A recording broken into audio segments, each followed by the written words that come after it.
जय माँ लक्ष्मी। माँ लक्ष्मी की जय हो। आप सभी को दीपावली की हार्दिक बधाई। दीपावली पे आप सभी को लक्ष्मी माँ को प्रसन्न करने के लिए पूजा करने के बाद जो पोटली बनानी होती है, तो पोटली आप घर पे कैसे बनाएं यही मैं आपको आज बताऊंगी। आप जहाँ पूजा करेंगे वहीं बैठे बैठे बड़ी ही आसानी से आप माँ लक्ष्मी की धन वर्षा पोटली बना सकते हैं। तो पोटली आप हाथों से कैसे बनाएं इसका वीडियो मैं पहले ही चैनल पर डाल चुकी हूँ। तो देखिए मैंने भी इस तरह से पोटली बना ली है। पोटली में आपको सामान क्या क्या भरना है यही आज मैं आपको बताऊँगी। आप वो सारी सामग्री पूजा में भी देख सकते हैं। पूजा में भी मैंने वही सामान डाला है। पूजा का वीडियो भी आप जाके देख लीजिएगा। तो देखिए हमें ये सारी सामग्री माँ लक्ष्मी की पूजा में चढ़ानी होती है और फिर हमें इसे ही पोटली में भी भरना होता है। तो देखिए आप डिटेल में देख सकते हैं कि आपको पोटली में क्या क्या सामान लेना है। अगर आप पोटली नहीं बनाते हैं तो आप इस तरह की नवरात्रों में जो चुंदरी आती है वो ले लीजिए। इसी में आप पोटली बंधाकर और अपनी तिजोरी में रख लीजिए, या फिर आप कोई प्लेन सालू कपड़ा भी ले सकते हैं जो नवरात्रों में या फिर बाकी पूजा में हम नारियल वगैरह पर लपेटने के लिए लेते हैं। तो आप इन सब में से कुछ भी यूज़ कर सकते हैं पोटली बनाने के लिए। वैसे आप आसानी से पोटली कैसे बनाएं ये भी आप मेरे चैनल पर जाकर देख सकते हैं बहुत कम खर्च में। तो इसके लिए देखिए हम सबसे पहले कौड़ियाँ लेंगे। तो आप कम से कम 2 कौड़ी तो ज़रूर लीजिए, क्योंकि जोड़े में ही सब कुछ चढ़ाना भी है माँ लक्ष्मी को और जोड़े में ही हमें पोटली में भी बनाना है। तो आप इस तरह से कम 5 लीजिए और नहीं तो 2 तो ज़रूर लीजिए।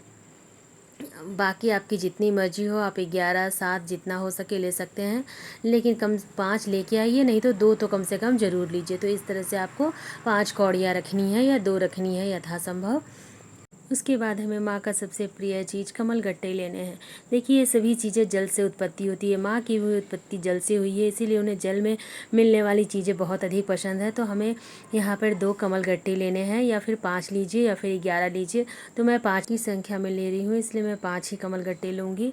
मैं सभी चीज़ें यहाँ 5 बार करके ही रखूँगी। तो मैंने यहाँ पर 5 कमल गट्टे ले लिए हैं। आपको जितनी सुविधा हो आप ले लीजिए, लेकिन 2 तो कम से कम आप ज़रूर लीजिए। तो इस तरह से आपको 5 कमल गट्टे लेने हैं। फिर आपको 5 सुपारी लेनी है। तो जो पूजा में आप यूज़ करते हैं उसे ही आप दोबारा गंगा जल से धो के ले सकते हैं, या फिर जो आपने अगले साल पोटली बनाई थी उसमें से ही आप कुछ चीज़ें फिर से यूज़ कर सकते हैं। कुछ चीज़ों को आपको चेंज करना पड़ेगा, लेकिन कुछ चीज़ें आप फिर से ले सकते हैं। तो इसमें हमने 5 सुपारी ली है। हम 5 की संख्या में सभी चीज़ें ले रहे हैं तो हम 5 ही लेंगे। तो हमने 5 सुपारी यहाँ पे ले ली है। इसके बाद हमें देखिए 5 गोमती चक्र लेने हैं।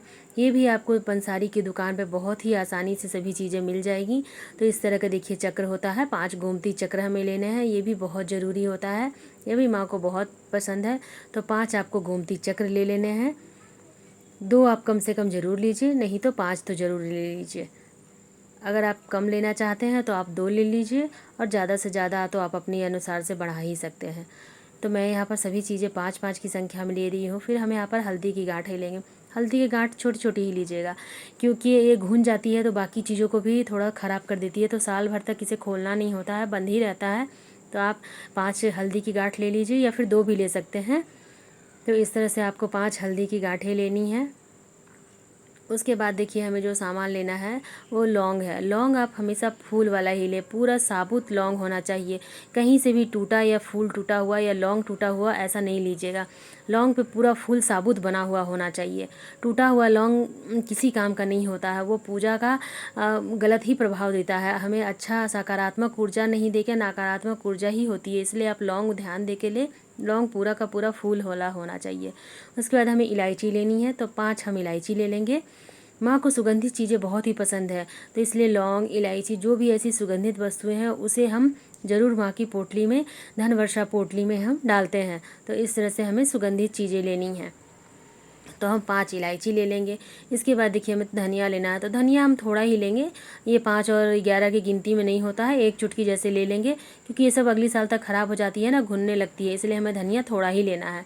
तो थोड़ा सा हम धनिया डालेंगे इसमें। आराम से 5-11 से ज़्यादा ही हो जाएगी, तो हम थोड़ा सा धनिया लेंगे।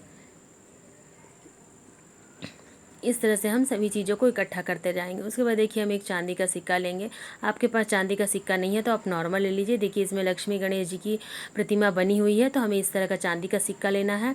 एक हम पान का पत्ता ले लेंगे। ये चांदी का पान का पत्ता है। आप नॉर्मल पान का पत्ता मत डालिएगा, क्योंकि पान का पत्ता केवल पूजा में यूज होता है, इसमें डालेंगे तो पोटली की सभी चीज़ों को ख़राब कर देगी और ख़राब नहीं होना चाहिए। तो हम चांदी का पान का पत्ता लिए हैं।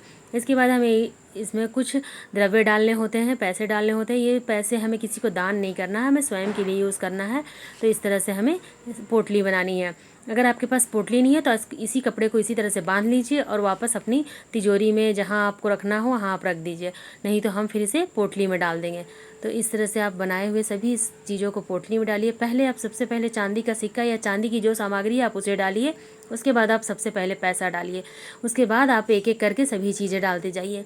कमल गट्टे डालिए या फिर कौड़ी डालिए, गोमती चक्र डालिए, सुपारी डालिए। एक एक करके आपको बड़े ही प्रेम से महालक्ष्मी की जय हमारे घर में सदा के लिए वास करो, महालक्ष्मी की जय हमारे घर में स्थायी निवास करो, इस तरह का मंत्र बोलते हुए आपको सभी चीज़ें पोटली के अंदर एक एक करके डालनी है और माँ लक्ष्मी का ध्यान करते हुए, उनका आवाहन करते हुए उन्हें अपने घर में स्थायी निवास करने के लिए आपको आमंत्रित करना है।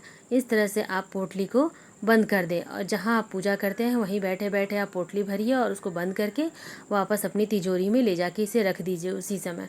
बस इतने ही होता है पूजा के वक्त। तो इस तरह से आपको पोटली को बंद कर देना है, बहुत ही अच्छे से बंद कर दीजिए। साल भर तक आप इसे अपने तिजोरी में रखिए। इसमें कोई ऐसे जेवर मत डालिए, ऐसे सोने के गहने वगैरह डाले जाते हैं, लेकिन वो गहने डालें जो आपको साल भर तक खोलने की ज़रूरत ना पड़े, तभी आप इसमें डालें। नहीं तो इसमें ऐसी चीज़ें डालनी चाहिए जिसे आपको खोलने के निकालने का ज़रूरत ना पड़े। फिर जब आप इसे अगली बार खोलेंगे उसके बाद ही आप ये निकाल पाएंगे। तो इस तरह से हम पोटली तैयार कर लेंगे। आप लोग भी माँ की पोटली इसी तरह से तैयार कीजिए और पूजा कीजिए। जय माँ लक्ष्मी। आपको मेरा वीडियो यूज़फुल लगा या न लगे कमेंट करके ज़रूर बताइएगा। जय माँ लक्ष्मी।